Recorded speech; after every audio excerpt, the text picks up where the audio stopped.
X divisional commissioner Kashmir, ex adviser to lieutenant governor Manoj Sinha, ex deputy commissioner Srinagar, ex deputy commissioner Kishtwar. और एक वक्त तो वो भी था जब यूं कहा जाता था कि अगर कोई इलाका, कोई डिस्ट्रिक्ट आपसे नहीं संभलता तो एक काबिल अफसर है, जिस अफसर के हवाले डिस्ट्रिक्ट कर दीजिए, डिस्ट्रिक्ट संभल जाएगा। 2013 में किश्तवाड़ में जो फसादात हुए उसके बाद सबको ये लग रहा था कि किश्तवाड़ को स्टेबलाइज करना, किश्तवाड़ के हालात को ठीक करना लगभग नामुमकिन है। लेकिन 2013 के उन फसादात के बाद भी उन्होंने हालात को स्टेबलाइज किया। और फिर वो वक्त भी आया जब स्टेट विजिलेंस ऑर्गेनाइजेशन की टीम डिप्टी कमिश्नर किश्तवाड़ को गिरफ्तार करने के लिए पहुंची और उन्हें बेल मिल गई। मैं बात कर रहा हूं बसीर अहमद खान की। आज सीबीआई ने उनके दरवाजे पर दस्तक दी। ये सीबीआई का दस्तक देना क्या दर्शाता है? सरकार कितनी गंभीर और कितनी सीरियस है करप्शन को लेकर। इस पर बात करने के लिए मेरे साथ हैं एडवोकेट शेख शकील। शकील साहब, मुझे पहले ये बताइए कि सीबीआई की ने दस्तक दी है बसीर अहमद खान के दरवाजे के ऊपर, और दस्तक सुना है, सुनने में ये आ रहा है, कोई कह रहा है कि भाई मामला जो है वो गन लाइसेंस से जुड़ा हुआ है। मेरी जो नॉलेज में है वो ये है कि गुलमर्ग लैंड स्कैम भी हो सकता है, ये रोशन लैंड स्कैम भी हो सकता है, क्योंकि दोनों में वो इन्वॉल्व है। आप आज की इस डेवलपमेंट को कैसे देखते हैं? जुनेद साहब, जहाँ तक तो गुलमर्ग लैंड स्कैम का ताल्लुक है, FIR 8/2009 ये विजिलेंस ऑर्गेनाइजेशन कश्मीर में ये पर्चा रजिस्टर हुआ था, जिसको हम इनफेमस गुलमर्ग लैंड स्कैम भी कहते हैं। उस वक्त बसीर साहब जो थे डिप्टी कमिश्नर बारामूला थे और महबूब इकबाल साहब डिविजनल डिवकाम कश्मीर थे। जहाँ तक गुलमर्ग लैंड स्कैम का ताल्लुक है, इसमें 2013 में हाई कोर्ट की ही इंटरवेंशन के बाद चालान पेश हुआ। चालान पेश जब हो गया तो उस वक्त हाई कोर्ट ने डायरेक्शन दी थी GAD को कि आप 2 हफ्ते के अंदर DOPT गवर्नमेंट ऑफ इंडिया को बसीर खान साहब की प्रोसिक्यूशन सैंक्शन के लिए लिखें, क्योंकि जम्मू कश्मीर सरकार ने तब तक प्रोसिक्यूशन सैंक्शन के लिए लिखा नहीं था। फिर उसके बाद जब prosecution sanction government of India ने दे दी, उसके बाद एक सप्लीमेंट्री चालान जो है वो बसीर खान साहब के खिलाफ एंटी करप्शन कोर्ट श्रीनगर में पेश हुआ था। उस वक्त ये डिप्टी कमिश्नर किश्तवाड़ थे और बतौर डिप्टी कमिश्नर किश्तवाड़ ही ये एज एक्यूज्ड इन गुलमर्ग लैंड स्कैम जो पेश हुए थे और वहाँ पे इनको ज़मानत हुई थी और फिर जाके दोबारा ये DC किश्तवाड़ की कुर्सी पे बैठ गए थे और उस टाइम भी सरकार ने इनकी काफ़ी मदद की थी। और आपने वजह फरमाया कि वाकई उस टाइम किश्तवाड़ के जो हालात थे वो बड़ी इन्फ्लेमेटरी सिचुएशन थी इस टाइम किश्तवाड़ की। तो फिर उसके बाद आपको मालूम है एक हाई कोर्ट ने एक ऑर्डर पास किया था डिवीजन बेंच ने PIL में, जब ये डिप्टी कमिश्नर श्रीनगर भी थे। तो चीफ जस्टिस MM कुमार थे, तो उन्होंने कहा how it is possible that an officer who is involved in A case of corruption and in a land scam, how he can be A deputy commissioner of A capital city. तो जम्मू कश्मीर सरकार को कहा था कि इनको immediately जो है आप रिलीव कीजिए और उस ऑर्डर के खिलाफ government of JNK went in SLP in the apex court. तो सुप्रीम कोर्ट में भी मैं जाकर पेश हुआ था और वो SLP जम्मू कश्मीर सरकार को विड्रा करनी पड़ी थी। और फिर उसके बाद बसीर खान साहब को, क्योंकि हाई कोर्ट ने कहा था कि इनको इक्विवेलेंट किसी नॉन सेंसिटिव पोजीशन पे लगाइए। अब मज़ेदार बात देख लीजिए, थोड़ी देर इनको किसी, मैं ये कहूँगा कि इनसेंसिटिव या नॉन सेंसिटिव पोजीशन पे रखा गया और उसके बाद जब किश्तवाड़ के हालात ख़राब हो गए, इनको दोबारा डिप्टी कमिश्नर जो है वो लगा दिया गया। फिर उसके बाद कभी कमिश्नर सेक्रेटरी कोऑपरेटिव्स, फिर उसके बाद इनको डिविजनल कमिश्नर कश्मीर 16 में, जब इनको डिविजनल कमिश्नर श्रीनगर लगाया गया, तो जब इनकी रिटायरमेंट हुई, बड़ी मज़ेदार बात ये मैं आपको बताऊंगा कि हाई कोर्ट की डायरेक्शंस को इग्नोर किया गया, क्योंकि अभी इनको क्लीन चिट मिली नहीं है गुलमर्ग लैंड स्कैम में भी। तो डिवकाम बनाया गया, फिर इनको सेंसिटिव पोजीशन दी गई, फिर उसके बाद एक्सटेंशन भी दी गई इनको रिटायरमेंट के बाद। सरकार को पूरा मालूम था, ऐसा नहीं कि सरकार को मालूम नहीं है। चालान जो है इनके गुलमर्ग लैंड स्कैम का वो श्रीनगर कोर्ट से वो बारामूला भी ट्रांसफ़र हो चुका था। He was facing the trial. वो फाइल आज तक फ्रेमिंग ऑफ चार्ज के ऊपर अभी चल रही है बारामूला में। तो इतने में जब इनकी एक्सटेंशन भी जब हमने चैलेंज की एक जनहित याचिका के द्वारा, उसमें डीओपीटी ने, गवर्नमेंट ऑफ इंडिया ने, प्रेजेंट गवर्नमेंट ऑफ इंडिया ने एक एफिडेविट फाइल किया, जिसमें उन्होंने बहुत ज़्यादा तारीफ की इनकी वर्किंग की। उन्होंने कहा कि he is a very, Jammu Kashmir की सरकार ने किया। ये भारतीय सरकार ने, डीओपीटी ने, और डीओपीटी ने ये कहा कि इनकी जो एक्सटेंशन है वो जम्मू कश्मीर के चीफ सेक्रेटरी ने स्ट्रांगली रिकमेंड की है। तो फिर गवर्नमेंट ऑफ इंडिया ने कोई 18-20 पेज का एक एफिडेविट उस पीआईएल में फाइल किया और उसमें जस्टिफाई किया decision of granting of extension to mister Bashir Khan as a divisional commissioner Kashmir. और उसके बाद आपने देखा कि इमीडिएटली जब उनका वो टर्म पूरा हुआ, क्योंकि उस पीआईएल में तो मेरिट्स के ऊपर फैसला हो नहीं पाया, अल्टीमेटली वो मैटर अभी भी पेंडिंग है हाई कोर्ट में, मुझे लगता है अब इन्फ्रक्शंस भी हो चुका है, तो इनको एडवाइज़र भी बनाया गया। जब एडवाइज़र बनाया गया तो उस वक़्त भी काफ़ी हम लोगों ने इंटरवेंशन की मीडिया के द्वारा, शोर भी डाला कि भाई इनके खिलाफ जो है गुलमर्ग लैंड स्कैम है, he is one of the accused in the Gulmarg land scam. लेकिन किसी ने हमारी बात नहीं सुनी। मैं आपको बड़ी मज़ेदार, किसी के कानों पर जूं तक नहीं। जूँ तक नहीं रहेंगी। मैं आपको अभी भी कह रहा हूँ, मैं I can show you that affidavit of the government of India, DOPT particularly, जिसमें तारीफ़ों के पुल बांधे गए हैं खान साहब के बारे में। और अब जहाँ तक तो ये गन लाइसेंसेस की बात है, मैं आपको बताऊँ जुनैद साहब, इस हमाम में सभी नंगे, इसमें बहुत बड़े-बड़े ऑफिसर्स हैं, अभी तो कुछ हुआ ही नहीं। देखिए, जम्मू कश्मीर सरकार ने, जिसे कहते हैं, जो मामला सीबीआई को भेजा, क्योंकि यहाँ पे 2 एफआईआर्स लगी थी, एक वीओके में और एक वीओजे में, ठीक है? तो ये दोनों एफआईआर्स को government of Jammu and Kashmir ने खुद ही सीबीआई के हवाले किया। लेकिन बड़ी इंटरेस्टिंग बात है जो उसमें वो है, दिलचस्प बात क्या है कि जम्मू कश्मीर सरकार ने जो सीबीआई को लिखा, उसमें साफ तौर पर ये लिखा, एक राइडर था कि जनाब सिर्फ इस स्कैम को इन्वेस्टिगेट किया जाए विद इफेक्ट फ्रॉम 2012 टू 16। 4 साल का पीरियड कर दिया। 4 साल का पीरियड, मतलब जबकि जम्मू कश्मीर सरकार को ये मालूम था कि 2012 से पहले भी स्कैम हुआ है और 16 के बाद भी स्कैम हुआ है। लेकिन कुछ लाडले बच्चों को, इसे कहते हैं, सेफ पैसेज देने के लिए ये अल्टीमेटली इस स्कैम की इन्वेस्टिगेशन को रिस्ट्रिक्ट किया गया 12 और 16 के दरमियान, पीरियड रिस्ट्रिक्ट कर दिया गया। और हमने बार बार ये आवाज़ उठाई कि ये आर्बिट्रेरी है। आप इस तरीके से, मतलब एक इतने सीरियस मामले में जिसमें जुर्म 2012 से पहले भी हुआ और 16 के बाद में भी हुआ है, और सभी को मालूम था कि कौन कौन ऑफिसर्स थे, जिनमें बशीर खान साहब भी हैं, ये डिप्टी कमिश्नर उधमपुर भी रहे और अजला में भी ये डिप्टी कमिश्नर रहे, और सभी लोगों ने ये लाइसेंसेस जो हैं वो इशू किए हुए हैं। अब मामला सीबीआई के पास है। जहाँ तक आपने मुझे कहा कि गुलमर्ग लैंड स्कैम का ताल्लुक है, उसमें मैंने आपको पहले कहा, इन्वेस्टिगेशन मुकम्मल होने के बाद 2013 में चालान जो है वो पेश हुआ और 14 में सप्लीमेंट्री चालान पेश हुआ। तो ये लगता तो यही है कि जो सारा मामला रीओपन हुआ है और जिसमें सरकार और पर्टिकुलरली सीबीआई जो एक्टिवेट हुई है, वो मुझे लगता है इस गन लाइसेंसेस का जो मामला है उसी में ही मैं समझता हूँ कि जो इनपुट्स यहाँ से केंद्रीय सरकार को या एमएचए को मिले हैं, तो उसी की बुनियाद के ऊपर मुझे लगता है अचानक भारतीय सरकार ने ये फैसला लिया और खान साहब को पहले रिलीव किया गया, और आज सुनने में आया कि सुबह केंद्रीय जांच ब्यूरो ने उनकी रिहाइश गाह पर रेड्स भी किए हैं। तो लेकिन एक चीज़ मैं आपको कहूँगा, शुरू से ही जो बशीर साहब हैं, the government and the establishment has been very, I will say that, showing lot of favor to him।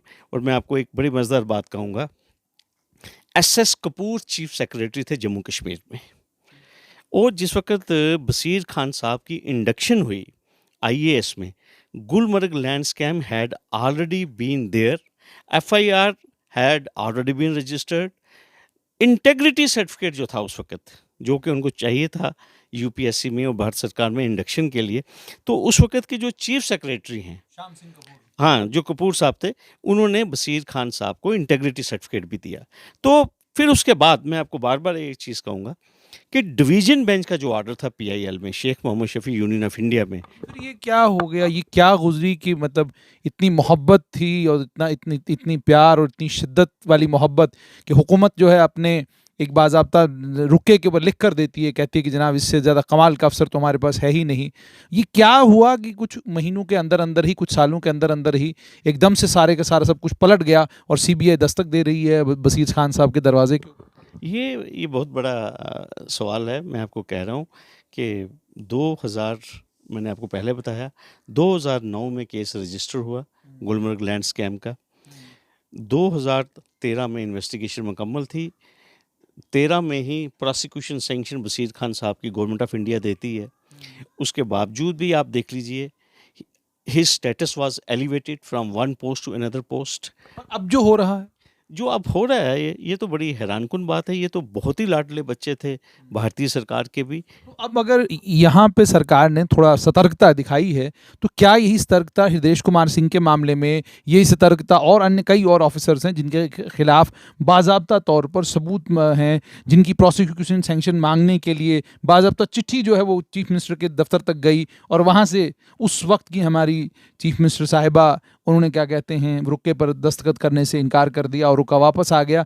तो क्या अब मान के चलें कि अब सैंक्शन फॉर प्रोसिक्यूशन इन सब मामलों में भी मिलेगी और किसी को नहीं बख्शा जाएगा, जुनेद साहब, बड़ा प्री मैच्योर होगा या रिटायरमेंट का इंतजार करें? मुझे लगता है कि ये बड़ा प्री मैच्योर होगा, क्योंकि अपने हाथों से अपने बच्चों का जो कत्ल है वो करना बहुत ही मुश्किल होता है।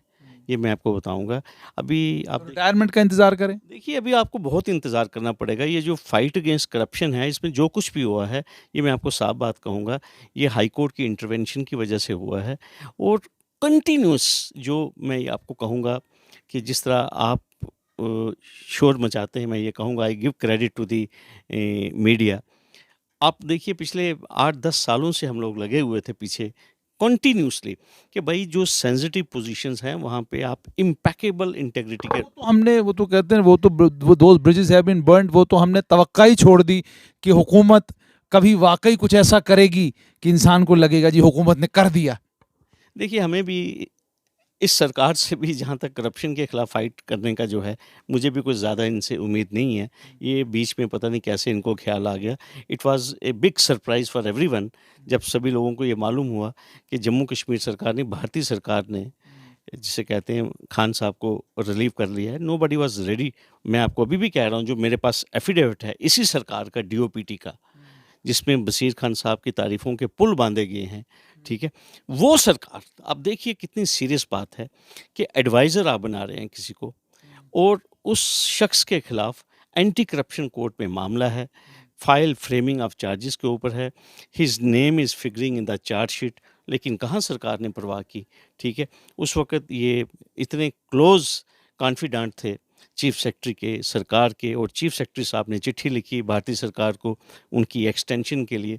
उनको एज डिविजनल कमिश्नर एक्सटेंशन दी गई, और फिर उसके बाद जब उनकी एक्सटेंशन को चैलेंज किया गया तो एक बयान हल्फी हाई कोर्ट में दायर किया गया, जिसमें कहा गया कि इनके बिना जो है वो कश्मीर जो है वो चलता नहीं है। इनकी पकड़ है, हर एक ज़िले में पकड़ है, इनकी ब्लॉक लेवल तक पकड़ है। लेकिन हम तो शुरू से कह रहे थे, हमारी कोई ज़ाती कोई ऐसी कोई अदावत नहीं थी बशीर खान साहब के साथ। हम तो सिर्फ ये चीज़ कह रहे थे कि सुप्रीम कोर्ट कहती है कि सेंसिटिव पोजीशंस पे उन लोगों को लगाइए जो साफ छवि के मालिक हैं। हमने ये नहीं कहा कि आप ए को लगाइए, बी को लगाइए। हमने ये कहा कि जम्मू कश्मीर डिवीजन बेंच पहले कह चुका है, an officer who is involved in a land scam, he should not be given A sensitive positions, ठीक है। लेकिन कोई परवाह नहीं की, किसी भी सरकार ने उस चीज़ की कोई परवाह नहीं की। तो लेकिन अचानक से, जिसे कहते हैं कि ये जो यकदम मीटर तेज़ हुआ है, और इससे आप ये कहें कि मुझे ये उम्मीद जागी है कि इमीडिएटली भारतीय सरकार जो है वो प्रोसिक्यूशन सैंक्शन देगी इन केसों में। सीबीआई को काफ़ी अरसा हो गया है, सीबीआई ने बहुत सीनियर आईएएस ऑफिसर्स की प्रोसिक्यूशन सैंक्शन इस गन लाइसेंसेस स्कैम में, मेरे पास आरटीआई इन्फॉर्मेशन है, कि मांगी हुई है, लेकिन अभी तक मिली नहीं है। ये तो आपके माध्यम से मैं ये आवाम के साथ भी शेयर करना चाहता हूँ। और सुप्रीम कोर्ट ने डॉक्टर मनमोहन सिंह वर्सेस सुब्रमण्यम स्वामी में 2012 में ये कहा था कि इन्वेस्टिगेशन मुकम्मल होने के बाद अगर प्रोसिक्यूशन एजेंसी अप्रोच करती है कॉम्पिटेंट अथॉरिटी को, तो 2 महीने या 3 महीने वेट करना है प्रोसिक्यूशन एजेंसी ने, otherwise it is deemed sanction. तो सैंक्शंस तो आ नहीं रही, नहीं, पहले भी यही हाल था। हमने पीआईएल फाइल कर करके सैंक्शंस मंगवाई हैं। जो बशीर साहब की गुलमर्ग लैंड स्कैम में जो सैंक्शन आई है, ये कोई वॉलंटरी एक्ट नहीं था सरकार का, ये तो चीफ जस्टिस MM कुमार की डायरेक्शन थी GAD को कि आप भारतीय सरकार को लिखिए। तो हाल तो इस वक्त भी वही है। There is no change in stance with regard to fight against corruption. ये जो भी है ये कोर्ट्स मॉनिटर कर रही हैं, ये मैं आपको साफ कहूंगा। और जो सुप्रीम कोर्ट और शकील साहब थोड़ा पीछे चले जाएं। कोई छापेमारी हुई थी पिछले दिनों भी, सीबीआई ने छापेमारी की थी, और जब भी छापेमारी सीबीआई करती फौरन खबर बनती, हम भी दौड़ पड़ते हैं, हम कहते हैं जी छापेमारी हो गई, ज़बरदस्त हो गया, ये हो गया, वो हो गया।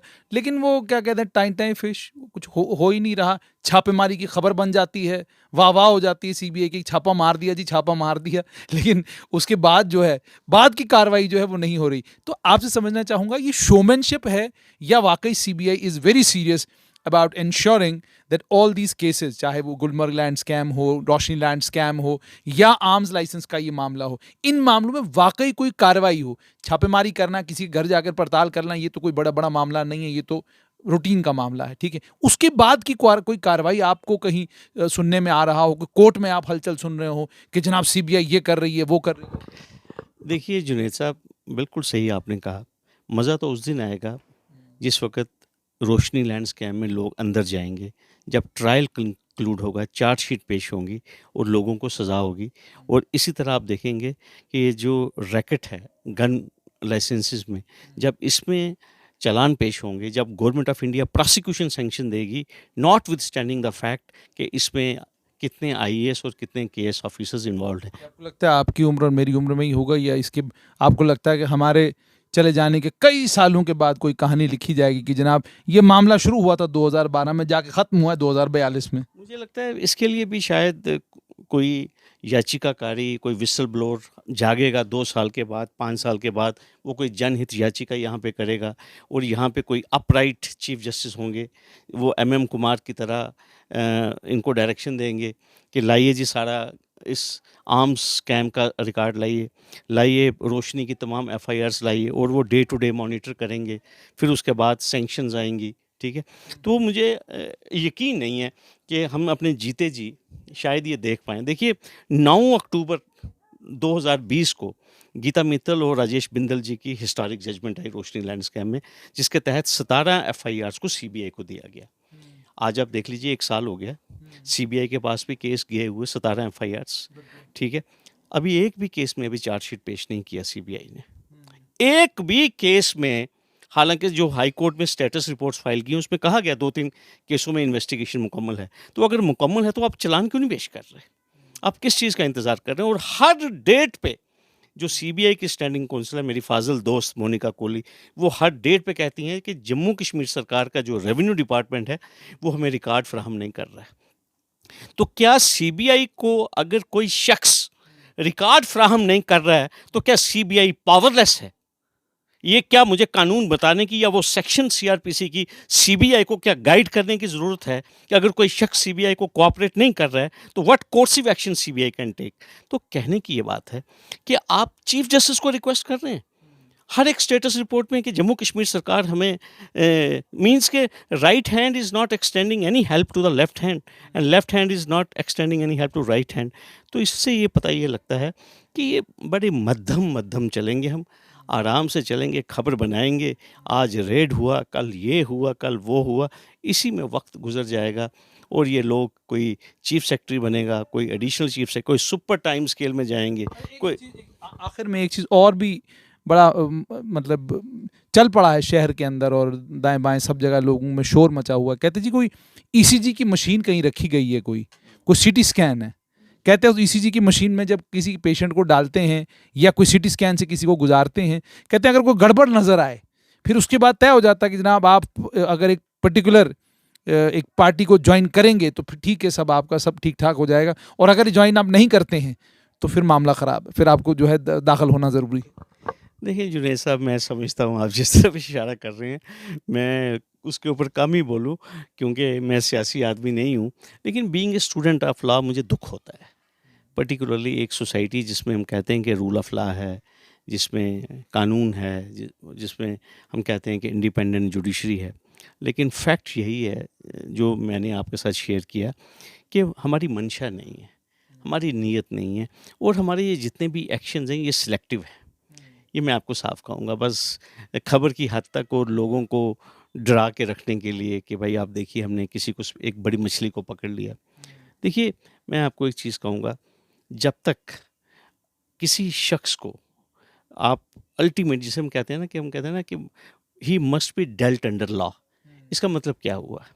आप देखिए वो अपनी सर्विस यहाँ पे पूरी कर लेता है, फिर उसके बाद वो पीएससी में भी चला जाता है, उसको कमीशन भी मिल जाता है, फिर उसके बाद आप उसके घर रेड करें, ठीक है? स्कैम जो है वो 11-12 का है, ठीक है? आज क्या उसके घर से आपको मिलेगा? आप मुझे एक चीज़ बताइए, ठीक है? तो ये सारे मामलात जो हैं मुझे लगता है, और अल्टीमेटली अगर सरकार को अपनी क्रेडिबिलिटी एस्टैब्लिश करनी है कि वो वाक़ई ही सीरियस हैं टुवर्ड्स कम्बैटिंग करप्शन, तो आपने सही बजा फरमाया, इनको टाइम ओरिएंटेड इन्वेस्टिगेशन करनी पड़ेगी, इनको स्पेशल कोर्ट्स एस्टैब्लिश करनी पड़ेंगी, जिस तरह सुप्रीम कोर्ट की अभी हदायत आई हैं कि जो पॉलिटिशियंस के खिलाफ जो क्रिमिनल केसेस हैं उसमें एक्शन प्लान दे दीजिए कि how expeditiously those cases can be tried, ठीक है? इसी तरह जब तक आप इन बड़े स्कैम्स में, जम्मू कश्मीर में पर्टिकुलरली रोशनी स्कैम, ये जो आर्म्स गन लाइसेंस स्कैम, और भी यहाँ जितने बड़े बड़े केसेस हैं, जब तक इनमें टाइम ओरिएंटेड इन्वेस्टिगेशन और टाइम ओरिएंटेड ट्रायल्स नहीं होंगे, तब तक मुझे लगता है लोगों का जो कॉन्फिडेंस है वो रूल ऑफ लॉ पे एस्टैब्लिश नहीं होगा। बहुत बहुत शुक्रिया। तो ये थे एडवोकेट शेख शकील। मामला साफ ये है कि आपकी पड़ताल अच्छी, आप सीबीआई की छापेमारी अच्छी, सब कुछ बहुत बढ़िया, लेकिन ये मामला छापेमारी से आगे जा नहीं रहा, ये मामला छापेमारी से आगे बढ़ नहीं रहा, और एक्शन जो दिखना चाहिए वो ग्राउंड पर नज़र नहीं आ रहा। नज़र सिर्फ ये आता है कि आप जाते हैं छापेमारी करते हैं, वहाँ पर आप एक रुक्का लिख कर देते हैं, उनको बताते हैं भाई ये हिसाब किताब है, इतना सामान आपका मिला, ये सामान हमने देखा, 2 गवाह मौजूद, और ये सिलसिला सारा हो रहा है।